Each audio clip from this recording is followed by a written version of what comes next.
नाज़रीन ग्रामी, नासा के मिशन अपोलो 10 और 11 के जरिए हाल ही में चांद की जो तस्वीर ली गई, इससे साफ तौर पर पता चलता है कि जमाना माजी में चांद 2 हिस्सों में तकसीम हुआ था। ये तस्वीर नासा की सरकारी वेबसाइट पर मौजूद है। नासा के साइंसदान भी चांद के 2 टुकड़े होने वाले मौजे को सच मान चुके हैं। नासा की जानिब से शेयर की जाने वाली इस तस्वीर में रॉकी बेल्ट के मकाम पर चांद 2 हिस्सों में तकसीम हुआ नजर आता है। क्या वाकई साइंस इस बात की तस्दीक करती है कि चांद के 2 टुकड़े हुए थे? इस ज़िमन में एक अहम वाकया आपसे शेयर करेंगे, जिसे सुनकर आप भी अश अश कर उठेंगे कि यह वाकया 1400 साल कबल वकूफ पजीर होने वाले वाकई शक्ल कमर को सच करता है। दोस्तों, एक टीवी इंटरव्यू में मिस्र के माहिर अर्जियात डॉक्टर ज़गूल अल नजार से मेजबान ने इस आयत करीमा से मुतल्लिक पूछा, जिसका तर्जमा कुछ यूं है: कयामत करीब आ गई और चांद फट गया। ये अगर कोई मौजज़ा देखते हैं तो मुंह फेर लेते हैं और कह देते हैं ये पहले से चला आता हुआ जादू है। उन्होंने झुटलाया और अपनी ख्वाहिशों की पैरवी की और हर काम ठहरे हुए वक्त पर मुकर्रर है। डॉक्टर ज़गूल ने मेजबान से कहा कि इस आयत करीमा की वजाहत के लिए मेरे पास एक वाकया मौजूद है, वो आपको सुनाता चलूं। डॉक्टर ज़गूल कहते हैं कि एक दफा मैं बरतानिया के मगरिब में वाक़े कार्डिफ यूनिवर्सिटी में एक लेक्चर दे रहा था, जिसको सुनने के लिए मुस्लिम और गैर मुस्लिम तुलबा की कसीर तादाद मौजूद थी। कुरान में बयान करदा साइंसी हकायक पर जामे अंदाज में गुफ्तगू हो रही थी कि एक नौ मुस्लिम नौजवान खड़ा हुआ और मुझे इसी आयत करीमा की तरफ इशारा करते हुए कहा कि सर, क्या आपने अल्लाह ताला के इस फरमान पर गौर फरमाया है? क्या ये कुरान में बयान करदा एक साइंसी हकीकत नहीं है? डॉक्टर ज़गूल अल नजार ने जवाब देते हुए कहा कि नहीं, क्योंकि साइंस की दरियाफ्त करदा हैरान कुन अशिया या वाकयात की तशरीह साइंस के जरिए की जा सकती है, मगर मौजज़ा एक माफूकुल फितरत शय है जिसको हम साइंसी असूलों से साबित नहीं कर सकते। चांद के 2 टुकड़े होना एक मौजज़ा था जिसको अल्लाह ताला ने नबूवत मुहम्मदी सल्लल्लाहु अलैहि वसल्लम की सच्चाई के लिए बतौर दलील दिखाया। हकीकी मौजज़ात उन लोगों के लिए कतई तौर पर सच्चाई की दलील होते हैं जो इनका मुशाहिदा करते हैं। हम इसको इसलिए मौजज़ा तस्लीम करते हैं क्योंकि इसका जिक्र कुरान और हदीस में मौजूद है। अगर यह जिक्र कुरान और हदीस में मौजूद न होता तो हम और उस जमाने के लोग इसको मौजज़ा तस्लीम न करते। इलावा अजीम, हमारा इस पर भी ईमान है कि अल्लाह हर चीज पर कुदरत रखता है।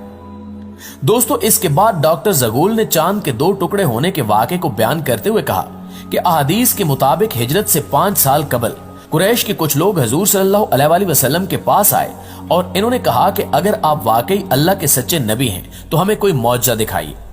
हजूर सल्लल्लाहु अलैहि वसल्लम ने उनसे पूछा कि आप लोग क्या चाहते हैं। उन्होंने नामुमकिन काम का ख्याल करते हुए कहा कि इस चांद को 2 टुकड़े कर दो। चुनांचे हजूर सल्लल्लाहु अलैहि वसल्लम ने चांद की तरफ इशारा किया और चांद के 2 टुकड़े हो गए। हत्ता के लोगों ने हिरा पहाड़ को उसके दरमियान देखा, यानी चांद का एक टुकड़ा पहाड़ के एक तरफ और दूसरा टुकड़ा दूसरी तरफ हो गया। इब्ने मसूद फरमाते हैं कि सब लोगों ने उसे बखूबी देखा और आप सल्लल्लाहु अलैहि वसल्लम ने फरमाया, देखो, याद रखना और गवाह रहना। कुफारे मक्का ने यह देखकर कहा कि ये इब्ने अबी कब्सा यानी नऊजुबिल्लाह रसूल सल्लल्लाहु अलैहि वसल्लम का जादू है। कुछ अहले दानिश लोगों का ख्याल था कि जादू का असर सिर्फ हाजिर लोगों पर होता है, इसका असर सारी दुनिया पर नहीं हो सकता। चुनांचे कुरैश के लोगों ने तय किया कि अब जो लोग सफर से वापस आए उनसे पूछो कि क्या उन्होंने भी उस रात चांद को 2 टुकड़े होता हुआ देखा था। चुनांचे जब लोग सफर से वापस आए तो उनसे पूछा गया तो उन्होंने भी इसकी तस्दीक की कि हाँ, फलां शब हमने चांद के 2 टुकड़े होते देखा है।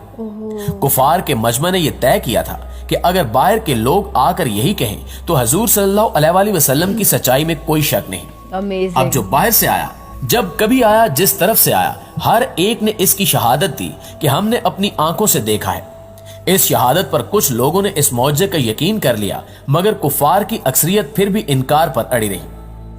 नाज़रीन ग्रामी, डॉक्टर ज़गूल ये वाकया सुना ही रहे थे कि इसी दौरान एक बरतानवी मुस्लिम नौजवान खड़ा हुआ और अपना तारुफ कराते हुए कहा कि मेरा नाम दाऊद मूसा है, मैं इस्लामी पार्टी बरतानिया का सदर हूं।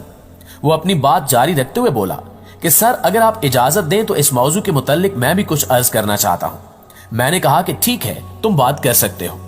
उसने अपनी बात को आगे बढ़ाते हुए कहा कि इस्लाम कबूल करने से पहले जब मैं मुख्तलिफ मज़ाहिब की तहकीक कर रहा था तो एक मुसलमान दोस्त ने मुझे कुरान शरीफ की इंग्लिश तफसीर पेश की। मैंने उसका शुक्रिया अदा किया और उसके घर से ले आया। घर आकर जब मैंने कुरान को खोला तो सबसे पहले मेरी नजर जिस सफ़े पर पड़ी वो यही सूरह अल कमर की इब्तिदाई आयात थी। इन आयात का तर्जमा और तफसीर पढ़ने के बाद मैंने अपने आप से कहा कि क्या इस बात में कोई मंतक है کیا یہ ممکن ہے کہ چاند کے دو ٹکڑے ہوں اور پھر آپس میں دوبارہ جڑ جائیں؟ وہ کون سی طاقت تھی جس نے ایسا کیا؟ ان آیات کریمہ نے مجھے اس بات پر آمادہ کیا کہ میں قرآن کا مطالعہ برابر جاری رکھوں۔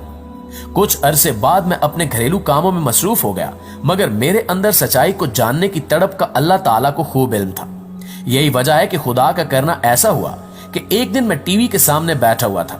ٹی وی پر ایک باہمی مذاکرے کا پروگرام چل رہا تھا، جس میں ایک میزبان کے ساتھ 3 امریکی ماہرین فلکیات یعنی ناسا کے سائنسدان بیٹھے ہوئے تھے۔ ٹی وی شو کا میزبان سائنسدانوں پر الزامات لگا رہا تھا کہ اس وقت جب زمین پر بھوک، افلاس، بیماری اور جہالت نے ڈیرے ڈالے ہوئے ہیں، آپ لوگ بلا مقصد خلا میں دورے کرتے پھر رہے ہیں۔ جتنا روپیہ آپ خلائی تحقیق پر خرچ کر رہے ہیں، اگر وہ زمین پر خرچ کیا جائے تو کچھ اچھے منصوبے بنا کر لوگوں کی حالت کو بہتر بنایا جا سکتا ہے۔ اس برطانوی مسلم نوجوان داؤد موسیٰ نے بات جاری رکھتے ہوئے مزید بتایا کہ بحث میں حصہ لیتے ہوئے اور اپنے کام کا دفاع کرتے ہوئے ان تینوں سائنسدانوں کا کہنا تھا کہ یہ خلائی ٹیکنالوجی زندگی کے مختلف شعبوں، ادویات، صنعت اور زراعت کو وسیع پیمانے پر ترقی دینے میں استعمال ہوتی ہے۔ ہم سرمایہ کو ضائع نہیں کر رہے، بلکہ اس سے ایک انتہائی جدید ٹیکنالوجی کو فروغ دینے میں مدد مل رہی ہے۔ جب انہوں نے بتایا کہ چاند کے سفر پر آنے جانے کے انتظامات پر $1 کھرب خرچ آتا ہے، تو ٹی وی میزبان نے چیختے ہوئے کہا کہ یہ کیسا فضول پن ہے۔ ایک امریکی جھنڈے کو چاند پر لگانے کے لیے $1 کھرب خرچ کرنا کہاں کی عقل مندی ہے؟ سائنسدانوں نے جواباً کہا کہ نہیں، ہم چاند پر اس لیے نہیں گئے کہ ہم وہاں جھنڈا گاڑ سکیں، بلکہ ہمارا مقصد چاند کی بناوٹ کا جائزہ لینا تھا۔ دراصل ہم نے چاند پر ایک ایسی دریافت کی ہے جس کا لوگوں کو یقین دلانے کے لیے ہمیں اس سے دوگنی رقم بھی خرچ کرنا پڑ سکتی ہے، مگر تاحال لوگ اس بات کو نہ مانتے ہیں اور نہ کبھی مانیں گے۔ میزبان نے پوچھا کہ وہ دریافت کیا ہے۔ انہوں نے جواب دیتے ہوئے کہا کہ ایک دن چاند کے 2 ٹکڑے ہوئے تھے اور پھر یہ دوبارہ آپس میں مل گئے۔ میزبان نے پوچھا کہ آپ نے یہ چیز کس طرح محسوس کی؟ انہوں نے کہا کہ ہم نے تبدیل شدہ چٹانوں کی ایک ایسی پٹی وہاں دیکھی ہے کہ جس نے چاند کو اس کی سطح سے مرکز تک اور پھر مرکز سے اس کی دوسری سطح تک کو کاٹا ہوا ہے۔ انہوں نے مزید کہا کہ ہم نے اس بات کا تذکرہ ارضیاتی ماہرین سے بھی کیا ہے۔ ان کی رائے کے مطابق ایسا ہرگز اس وقت تک نہیں ہو سکتا جب تک ماضی میں کسی دن چاند کے 2 ٹکڑے ہوئے ہوں اور پھر دوبارہ آپس میں جڑ بھی گئے ہوں۔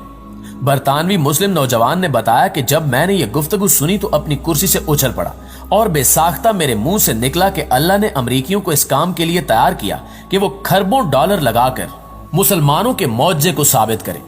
وہ معجزہ کہ جس کا ظہور آج سے 1400 سال قبل مسلمانوں کے پیغمبر کے ہاتھوں ہوا۔ میں نے سوچا کہ اس مذہب کو ضرور سچا ہونا چاہیے۔ میں نے قرآن کو کھولا اور سورہ القمر کو پھر پڑھا۔ در حقیقت یہی سورہ میرے اسلام میں داخلے کا سبب بنی۔ سبحان اللہ۔ دوستو، سائنسدانوں کے بیانات سے یہ بات ثابت ہو جاتی ہے کہ قرآن کریم نے جس واقعے کا ذکر آج سے 1400 سال پہلے کیا تھا وہ بالکل برحق ہے۔ یہ نہ صرف قرآن مجید کی سچائی کی ایک عظیم الشان دلیل ہے، بلکہ یہ ہمارے پیارے نبی امام الانبیاء صلی اللہ علیہ وآلہ وسلم کی رسالت کی بھی لاریب گواہی ہے۔ دعا ہے کہ اللہ تعالی ہمارے ایمان کو اکمل و کامل کرے اور ہمیں قرآن و حدیث کے مطابق اپنے اعمال کو سنوارنے کی توفیق عطا فرمائے۔ آمین ثم آمین۔